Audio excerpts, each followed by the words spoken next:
think they got something. Yeah, I like the way you work. Always an eye out for new talent. I once had an eye for talent myself, you know. Oh, how I've tried to pretend I could choose to make this end.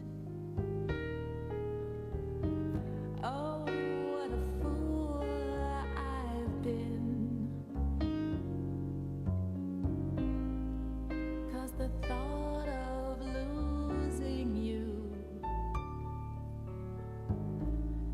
leaves me cold and turns me blue. I mean, who would have thought one day we'd be standing around talking to a billionaire and that we'd have something in common? I mean, you like Tabasco on your hot dogs, and we both have an eye for talent. Who indeed? Well, I think it's nice. Yeah. So, Mr. Crane, is that why you built the recording studio in the first place? To showcase some of the talent that you spotted? I built it for one particular talent. It was a young woman that I was in love with. Voice like velvet. So beautiful. But you never used it. I mean, usually studios have rows and rows of tapes, demos, you know? But when I first started using the recording studio, the tech guys who maintained all that high-tech equipment said it had never been used. I didn't use it because I lost the woman that I loved. And after she was gone, I had no interest. I'm sorry. I didn't mean to bring up such a painful memory. That's all right.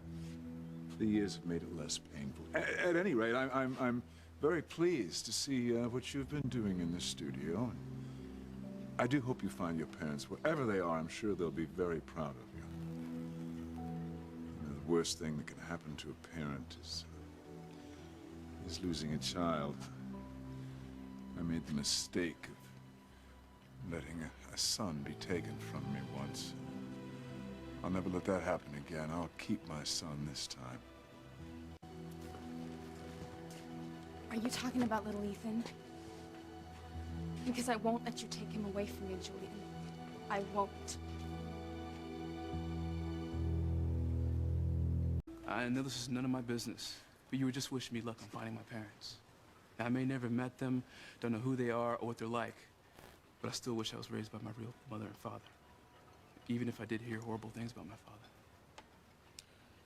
Well, I understand, but there's really no analogy here. I am little Ethan's real father, and I have as much right to raise him as his mother.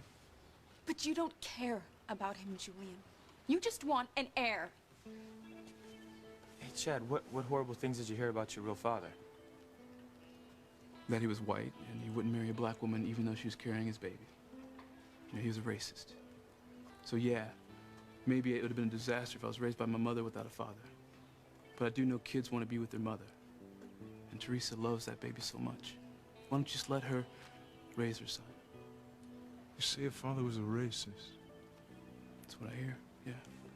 Must have been very difficult to hear that. I wanted my son to grow up in a loving family. He was a child conceived in love. All I wanted for him was love.